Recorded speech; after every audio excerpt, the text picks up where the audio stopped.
Good afternoon and welcome. You're listening live to Heart-to-Heart, a program which aims to help you understand and to become a loving self at KMET 490 AM ABC Radio Live. I'm Dr. Mitra Rashidian. I'm a licensed marriage and family therapist and a certified sexologist.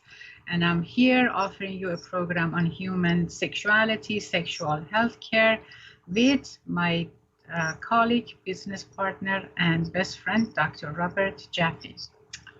Indeed, thank you, and welcome everybody. I hope you'll join us for the next hour, possibly 2 hours if you have time. This hour, we're going to talk about sexuality and getting older, and that should be a fun topic. We invite you to call us or to email us. Our phone number is 951-922-3532. And while we are here, we're here to take your questions and also to have you let us know what you're interested in learning about. So please call us or email us, and thank you for listening. Exactly. Thank you for that invitation that you make. I mean, we want to hear from you. This program belongs to you, and so your questions are highly valued, and they are main contribution to our program. Dr. Jaffe, you used to say in your introduction that we are born into the world as our loving, authentic, true self, which is open, calm, curious, emotionally available, connected, honest, confident, compassionate, sexual, and trusting. But I don't have to say that now because you just did. Right. but those are your talk, right? Yeah. And we haven't said that in a while, and but I always have been really kind of fascinated by that combination as who we are as people, as person, as Right. individuals. Right. Yeah, we're talking. I don't know if I'm going to say it's ubiquitous throughout human throughout the human world, that all of us are born with all of those qualities. But I believe that the vast majority of us are born with those qualities, and then as a result of the F word, the four-letter F word, fear. It comes into our lives in many forms, and we learn that it isn't safe to be our authentic true selves. And so we adapt to whatever circumstances we're in, and we learn to be our inauthentic, false, or codependent selves. And then, unless something happens in our life, we can continue through our whole life and die with those selves, with our authentic true selves never really coming out shining. Yes, right. And as part of our authentic true self is our authentic true sexual self. Correct. Right. In other words, we are born as sexual being. Right. And then we die as sexual being. Correct. Right. So that means that there is no period of time in our lifetime that we don't feel we're not sexual being anymore, right? Correct. So it's the same way that we are born with blue eyes, brown eyes, or whatever size we are, short, tall, whatever, and that stays with us. Yes. Our sexuality is the same thing. It is with us, it grows with us. We get, we experience that at any age. We primarily feel it during, late puberty, or even for some early puberty. And then people experiences the most during their, 20s, 18, 20s, and goes up to like 30, 35, and then the kids show up, and then as people hit menopause or hit like about 50, kind of for some people it declines, and actually it may, yeah, it goes the kind of hormones. becomes. Yeah, the hormones change. Well, the hormone changes, yes, hormone changes, but then again, there is something bigger than hormone, in my opinion, that changes. Mm-hmm. I mean, it doesn't change. It actually, you know, becomes more kind of makes more noise in our brain, and that's the fact that we are getting old. So that means that our sex life also is getting old, right? In other words, the message that we learn about ourselves as, you know, elder people is that, you know, sex is not really about old age anymore. Well, what you think, what you're discussing now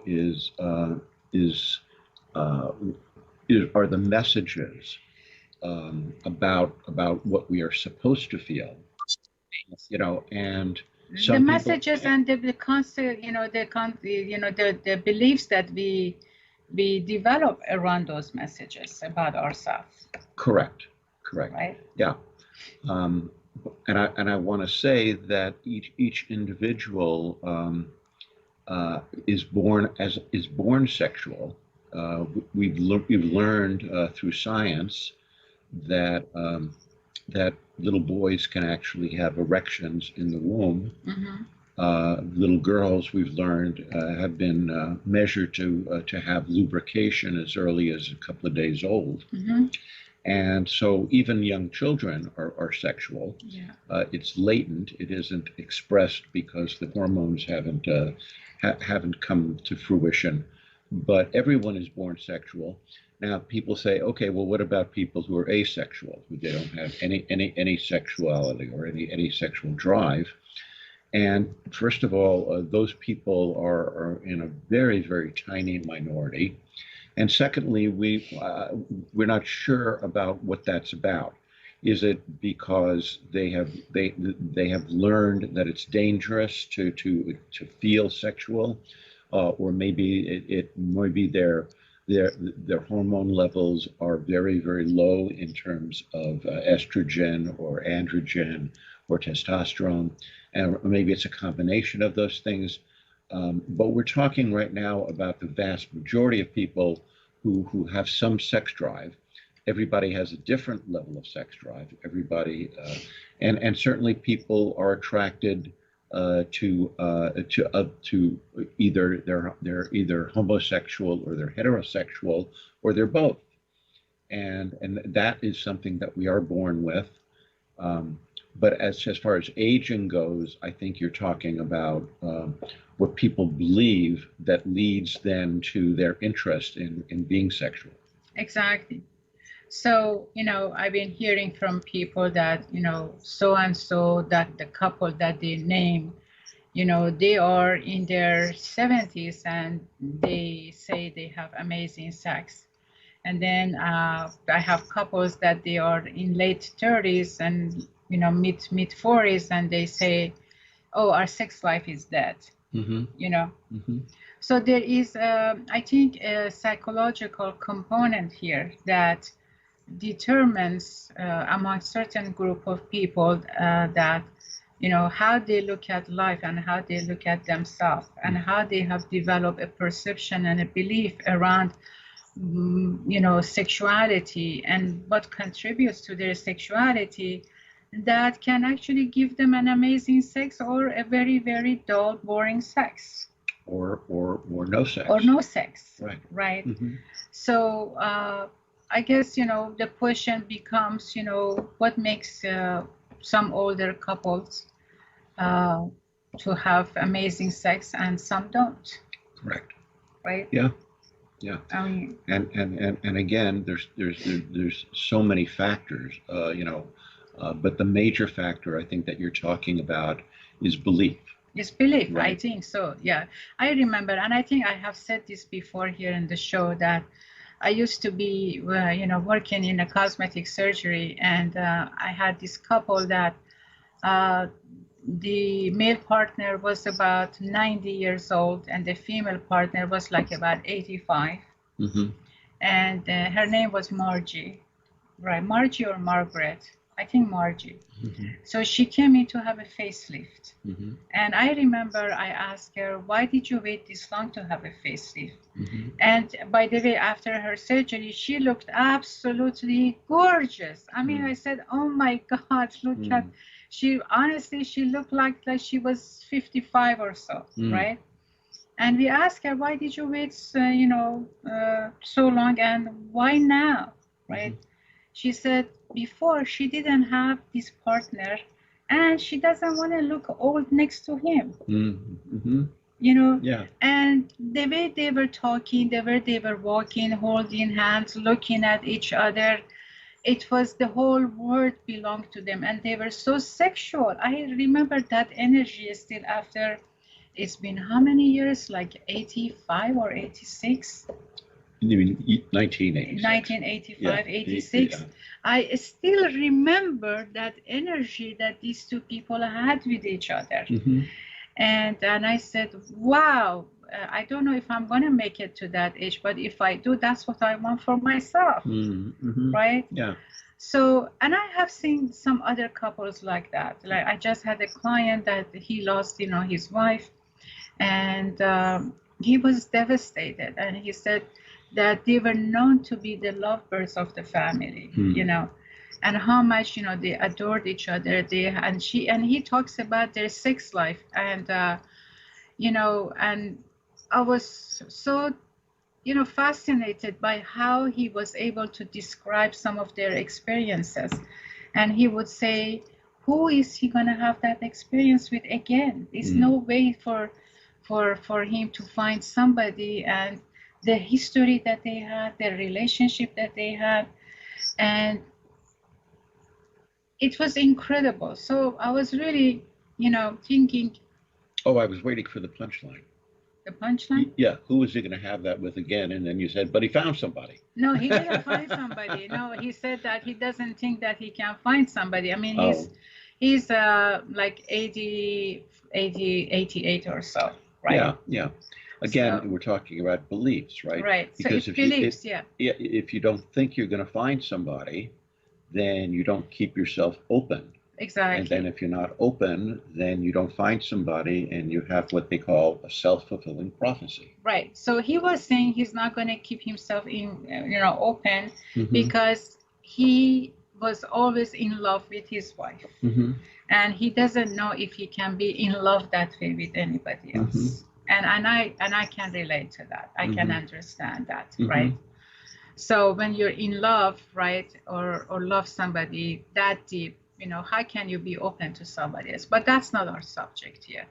Our subject is what makes, some people to have that kind of a relationship, that kind of a sex life together. And some at a much, younger age, they can't even experience the intense, being in love, or if have intense sex at that magnitude of being in love, right? So the reality is, cultures has a lot to do with that. Culture tells us that when people reach certain age, so sex is doomed. Sex is no longer a factor to look at, or sex is no longer, there are elements of shame and guilt and sinfulness. Oh my God, you're too old for this kind of a conversation, or we are done with that part of our lives. It's all about kids and grandkids, and so couples come up with excuses about their experiences. They come up excuses about not wanting to be vulnerable to each other, and not feeling that they are still human beings with sexual needs, and sex is the part of ongoing life, and there is no expiration date to that. No expiration date, yes. Right?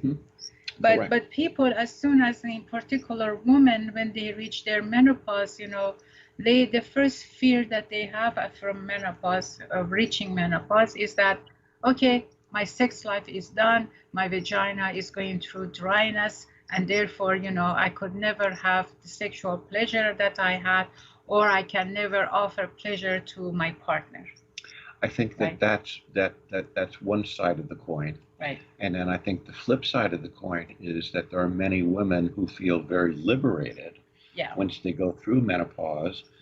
They don't have to deal with their periods, and they don't have to deal with pregnancy, and they feel very, very free to be sexual, and often are even more sexual than they were before. Right. So it's interesting that there can be such a dichotomy. Exactly. Yeah. So it has to do with how we look at things. Exactly. Right. Mm-hmm. So we just got a signal that we are, getting to our commercial break, and let's talk about this subject right after this.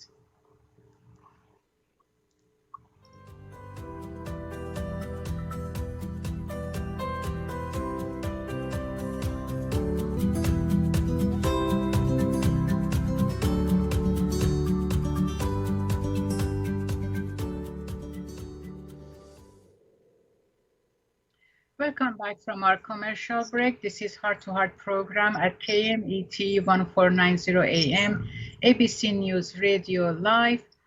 Dr. Mitra and Dr. Robert here offering you a program on human sexuality. Our topic today is sex during old age and how we are sexual beings and we feel sexual all the way through the time that we die. So our phone number live is 951-922-3532. Please call us. We want to know about your experience. We are certain that some of our listeners are among the older population. And, we are certain that you definitely have, sexual feelings. But, that's a topic that usually goes in the hiding and, goes under the carpet and underneath the blanket. And nobody wants to say, I'm a 70-year-old man or I'm a 75-year-old woman. And I feel, wanted to have sex and want to be sexual, wanted to be cuddled, wanted to have enjoyment, but I don't have anybody to talk about it because my kids, they may, shame me or, it's shameful to talk about that part of my life or I need to keep it a secret, right? Yeah, and of course you've talked a lot about in this program about and done a lot of research and writing about how sex is a taboo topic. Yes. And so it's very, very unusual to have people openly talking about their sexuality with anybody, really. People do talk about it sometimes, behind closed doors, but we certainly don't talk about it with our adult children, and they don't talk about it with us. And we don't talk about it with our parents, and they don't talk about it with us. And even with friends, it's usually very shallow. Exactly. And what's interesting, that otherwise, how would all these babies come from? Well, yeah. So it's a miracle. Yeah, it's a done thing. I mean, people do it, and at the frequency that they do it, and they have babies, but nobody wants to talk about it. So that's still at the we are in 21st century, and still talking about sex and sexuality is kind of very much difficult, even though thanks to technology, we have all this, information available online. And even, a 6-year-old can learn about sexuality without her parents or his parents knowing. Hopefully the securities are there. But still, when it comes to talk about sex, it just becomes a very uncomfortable, communication. And even in my therapy sessions, when I say, how's your sex life? They both freeze. Mm-hmm. It is like I dropped a bomb, at the middle of the session, Right. Just. Right. Well, it's fine. It's fine. Okay, well, we don't want to talk about that, but we have relationship problem, so go figure. I mean, it's not separated from each other. But then again, let's go back to our topic. So, yes, I mean, older people, physically, of course, without a doubt, majority go through physical changes, right? Men may have a more difficult, challenging time to have erection or full erection or even an erection, if any. And then for female, they are double whammies, and that's menopause, and then vaginal dryness and other complications. And one more problem that's added for women is the quality, or how thin they stay, or what shape they have, because obviously, with the culture that worships, people who are skinny and also who are fit, an older woman, no matter how careful they are about their eating habit, how much they exercise, and everything that they do to keep themselves, thin and beautiful and, skinny and good shape, still, we cannot fight the law of gravity, right? Hmm. Gravity pulls things down. So a breast that used to be firm and up there without a bra, now even with the bra doesn't stay up, right? So things move, things shifts. I remember I saw this movie that Meryl Streep was playing, and then she had this sexual act coming up with her partner in the movie, and then she was kind of embarrassed to stay naked in front of him. Hmm. And the guy was insisting, that's okay, just let go of the rope, right? Hmm. And then she was saying, the last time she let go of the rope in front of him, things were at different places. But now, 10, 15 years later, things have shifted, have moved. So she doesn't have that look anymore. So the question becomes, are we here to, to be good for our partner, or are we here also to enjoy sex ourselves and feel good about ourselves, right? So if you want to focus on being thin, and the fact that, as a 65-year-old woman, the belief is that I should hold the body of a 20-year-old woman in order to be sexy, to welcome into somebody's life, I think, then we have a problem there, because uh, as much as we want to believe, that belief is not a solid one, that belief is not a valid one, because biologically, things change, and we cannot keep up, and we cannot hold back the biology. The evolution happens, and we are part of that. So, uh, those are some of the factors that we need to understand and to accept. The other thing, that older couple go through is that they may not have the desire to have sex as frequently as they used to have when they were in their 30s, right? So some couples, they may claim, oh, I can have sex, 2 times or 3 times or 4 or 5 times a day and every day.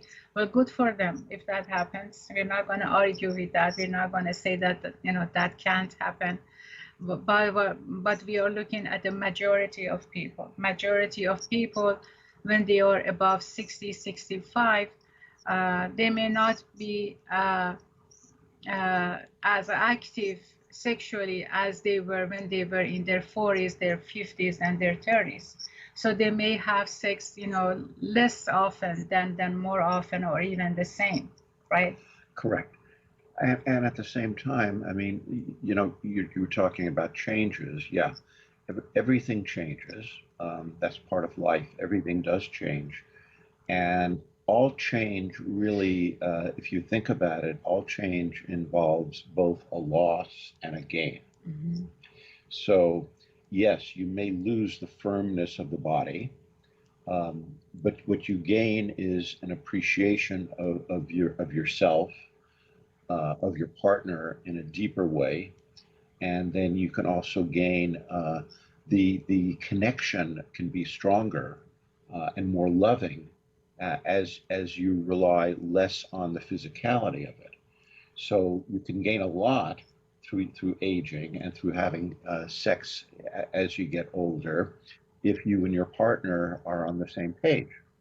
So it's not just that there's a loss. Yes, there is a loss. Every day we're changing, and every day involves a loss of the day before and the gain of a new day. But the things to focus on is that the change isn't all bad. No, the change not only is not all bad, but also, again, like you said, and that was a, very good point that you mentioned, is sex really is not, at this age, is not about the frequency of it. Even though some couple may kind of brag about the frequency of sex that they have, but are they having quality sex? Right. Right. I mean, Right. sex is about, at this age, sex is about the quality. It's about the connection. It's about what how they are supporting each other and how they are keeping each other safe, togetherness. It's about that togetherness. And so it's not about the quantity, but it is about the quality of sex that they have. And it's about, kind of sort of a redefining how to have sex. It is about finding meanings in that redefinition of sex. It's about, who am I at this age that I am right now, and then how do I find myself to be next to my partner, right? And how am I able to connect with him or connect with her, and how do we enjoy each other? And physicality, of course, is a part of sex, and that physicality happens as it happens, right? Right. Some men may have, hard erection like they had it before, but they may not have a strong ejaculation, and that's normal. And some may still have both, and some may actually lose both, right? So, and some women may be able to have, lubrication, or they may not, and they are, materials that they can use, right? So it's not the end of the world if we are at old age and we want to have sex. I think it's a matter of changing our viewpoint and our belief system about what exactly sex and sexuality means to us, what exactly sex and sexuality brings to our lives, and how do I make meanings around sex and sexuality. Not that I'm a much wiser person than I was when I was 18, 20, 25, and 30. Right. And yeah, and wisdom, I think, is the big it is the big change that can occur with age, although you have to be open to learning new things. There are people who reach 60, 70, 80, 90, 100 who are not any more wise than they were 30, 40, or 50. Exactly. Because they keep doing the same thing over and over again, and they don't learn anything new about themselves, their partners, their sexuality, or their relationship. Right. So staying open. We talk in therapy about what makes a good relationship. And one of the main things that makes a good relationship is the ability to stay curious, as opposed to being judgmental of both yourself and your partner. And the more curious you are, the more you learn about yourself and your partner. We're always growing, we're always changing. With every new experience we have in life, it affects us. And if we are able to communicate about the changes that are going on with our partner, we keep learning more about them, and they keep learning more about us, and that keeps the relationship fresh and interesting. Exactly. So basically, we are talking about, as we age, we start to have a view of who we are as a young person, as a teenager, as a child, as a, young adult. And so as we age, we learn things. We have different experiences. We have different connections. We learn different, skills. And then all together, we ultimately, and I hope that that's the fact, that we put all that together and we become the person that is much wiser, much open, much aware of our of our authentic true self, and feeling far more secure and far more open about therefore our sexuality, and be able to connect with that aspect of our lives at this age without feeling shameful, guilty, and sinful about sexual expression that is part of us being, part of us as human beings. Yes. Right? Yes. So getting to know that authentic true self, and then be able to connect with that, stay with that, appreciate that, and also through this process to learn what am I lacking that doesn't allow me to be sexually free? Mm-hmm. You know, Right.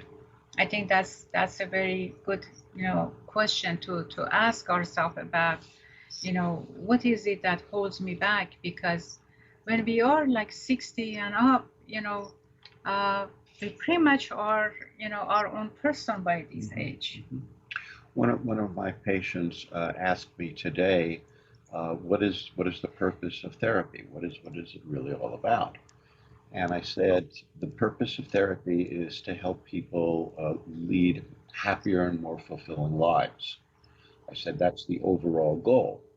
I said, but in order to do that, people have to understand what holds them back from already doing that. And so therapy helps root out some of the things that are happening in our subconscious, which is beyond our conscious level of awareness, where where when we understand those things, we can then integrate them into our intellectual and emotional world so that we have more choices. Right. And then when people have choices and they realize they have choices, it's not, you can't have a choice unless you recognize you have a choice. Right. So if once you recognize you have a choice, then you can make a choice that perhaps is better for you and leads you in a happier direction. Exactly. So let's talk more about this fascinating topic right after our commercial break. Sounds good.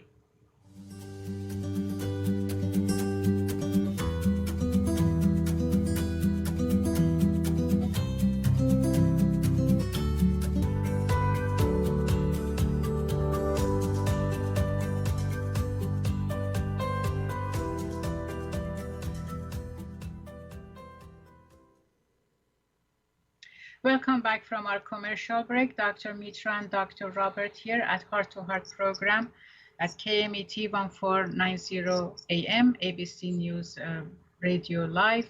We are talking about sex at older age, right? And what are the main ingredients of that, and what makes sex good at this age, right? Yeah, exactly. Sex at a younger age is focused primarily on hot sex, orgasm, frequency of it, and the length of it, and so many cosmetic part of it. The so when we get older, sex has a different meaning in general, right?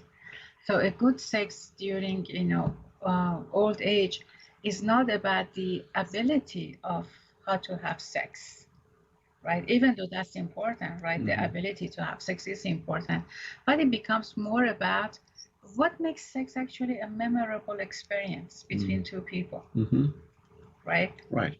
And I think, that's, to me, that's important no matter when you have sex, whether you're a younger person or a mid-aged person or an older person. I think what makes it memorable is actually adds to the ability of having sex the next time, and even adds to the joyfulness of it, adds to the connection of it, right? What made it, memorable? So these are the things that we want to ask ourselves when we are at the older age and we want to have sex, right? What makes it beautiful? What makes it more connected? What makes it more peaceful? What makes it more joyful? What makes it so intimate? So these are the things that, at the older age, usually the focus is going to be instead of how to have a hot sex and how to have the hottest orgasm.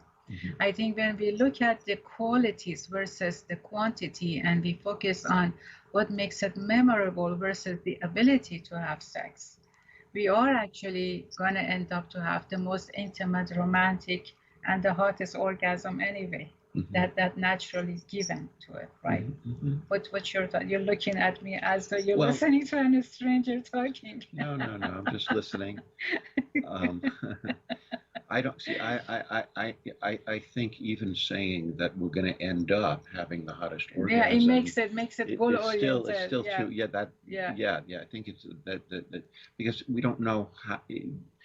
the end of it is not really the goal. Right. It's really the connection while you're doing it. Yeah, I'm still, I guess, focusing on what the culture thinks about sex here, which is goal oriented, must have an orgasm.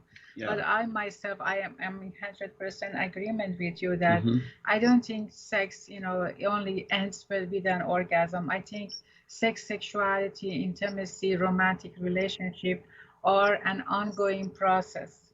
Yes. There is no end to it. Yes. Yes.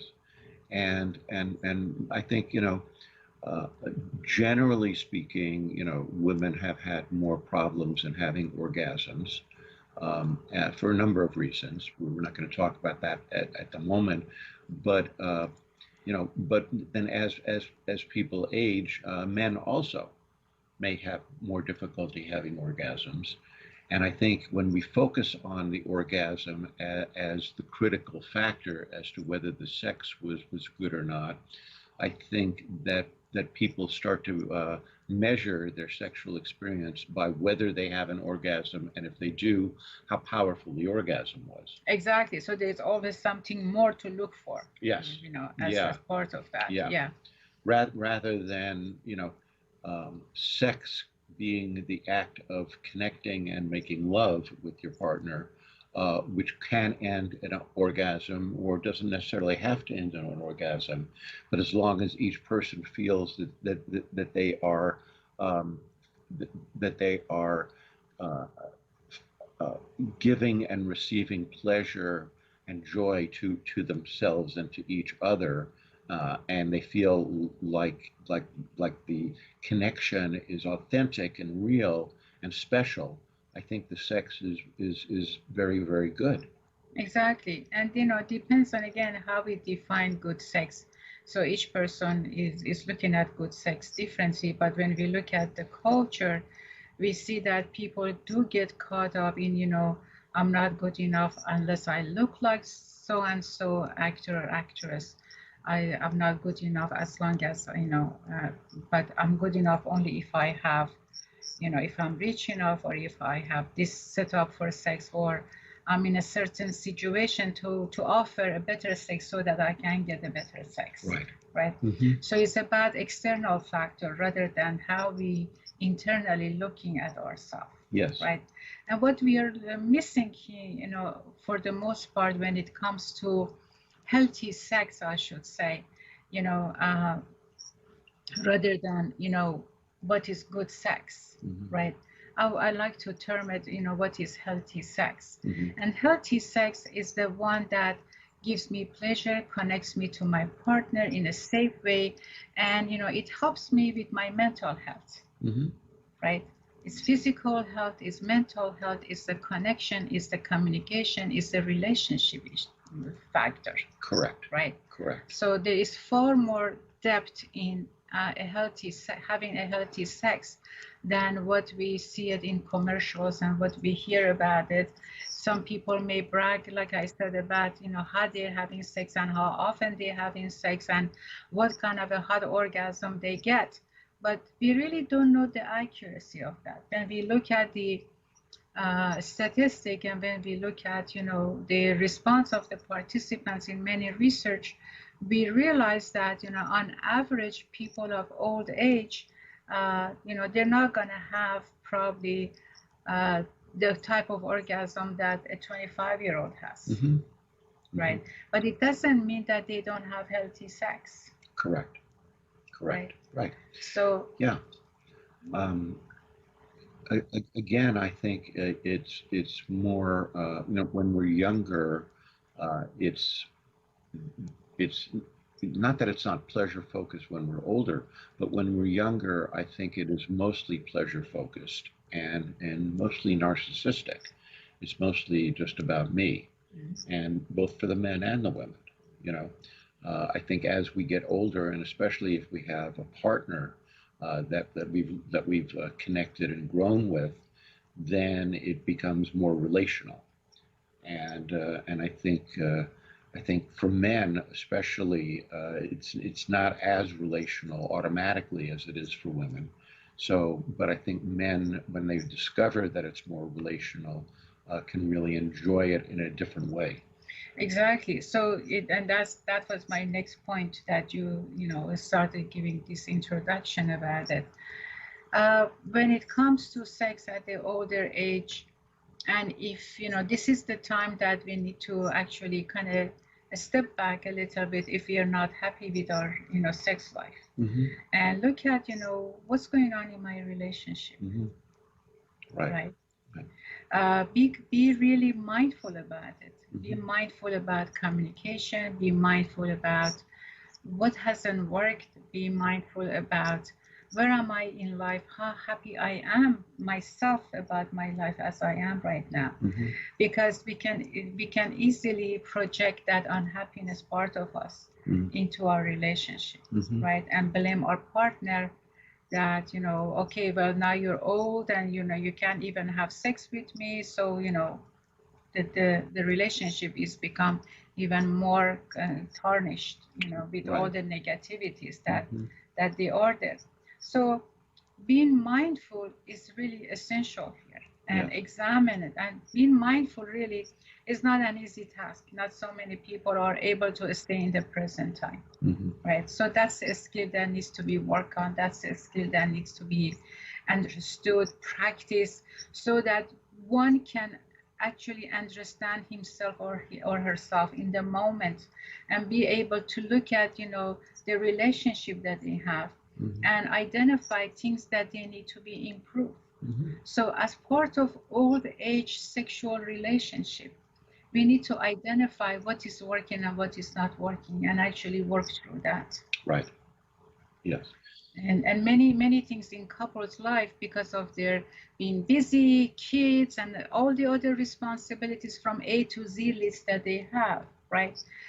Kind of pulls them away from working out through their problems. They just become used to each other and used to how they are. But once the kids are out, once the kids are married, grandkids are no longer there, and it's just the two of them, those are the times that all those old stuff that they never dealt with, they come back. They actually show themselves, right? So it's a good. Can you give an example of that? Well, like for example, let's see, well, an example of what can come up, right? Like we never go anywhere, right? You never take me out, right? So these are some of the very basic ones. And then the one partner can say, well, what can we go with? I'm too tired. Well, you have always been too tired to go anywhere. You never cared about what I want. You never, so things like that. These are some of the basic ones that I can think about right now. So it's a good time to actually sit down and explore that. What do you mean by I'm always tired, or how do you see me as always tired, So or what can I do? So yeah. So you're talking about people having a deeper level of communication. Right. Yeah, right. So because that's the age that we can actually do that. That's the age that we are so connected to each other. Well, we have the opportunity there. And yeah, we have the opportunity to actually not only get to know ourselves better during this type of communication, but actually we have the opportunity to appreciate our partner bringing those issues to our attention. So maybe, I am always tired. Maybe I am the person that doesn't like to go out.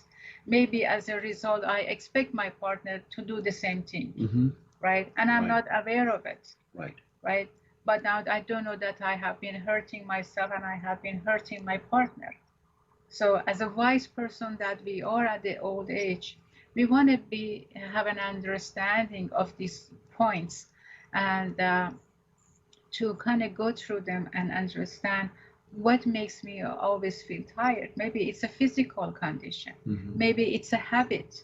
Maybe, I'm afraid to go out. Maybe so many maybes. I mean, I don't know, but each case is, different for each person, right? But then again, but no matter what the reasons are, the reality is that these issues do exist. And this is the time, if a couple at the older age, they want to have healthy sex, they need to understand each other better. So, because at every age, we need different skills, we need different understanding, we need to understand the deeper meanings behind our actions and motives and beliefs and philosophy of life, right? And then some of what we have is just old habits that they can go away, right? Right. Yeah. And I'm also thinking, you know, we've talked a lot about codependency and addictions Right. and dysfunctional families, and honestly, most families have some level of dysfunction. Right. Not all, but most do. And one of the hallmarks of dysfunction is you're focused only on the behavior. You're not focused on the reasons for the behavior or the Right. feelings behind the Right. behavior. And I think people, as they get older, they do have an opportunity to discover things about themselves and each other that they didn't know before, if they can begin to recognize that what's going on underneath the person that you think you know is a whole world of experiences and ways of looking at things. And unless you can share with each other, you stay basically strangers. Exactly. Yes. Mhm. So then the big question becomes, the big point becomes, as we age with our partner, we need to be able to create that safe environment, that Mhm. safe holding place, Mhm. that loving place, so that as we grow, we continue to get to know ourselves and feel safe to explore about ourselves, Yes. right? And not be frightened about sharing with each other. Mhm. And I think once that happens, that's when we have that ultimate romantic, intimate, sexual relationship that we're looking for. Yeah. Sex at older age is, to me, I think, is far more divine than when it is at a much younger age, because sexuality gets to the depth of it. Right, right. Well, Not a just lot of times when we're younger, it's it's a just sport. a sport. Yeah, It's a sport. exactly. Yeah. It's not an activity. It's Mhm. actually a connection. Mhm. Yep. Right? So for healthy sex, all we need is love. All we need is connection. All we need is understanding and support, and just togetherness and getting to know each other. And for a healthy society, all we need is love. All we need is love. Right. So I'd like to invite you to please join us next week, Thursday at 3 p.m. for another episode of Human Sexuality and Sexual Healthcare. And I'd like to invite you to join us at the hour for another episode of Codependency, Relationship, Addictions, and Trauma with myself and with Dr. Robert Jaffe. And until then, all you need is love. All you need is love. Stay tuned.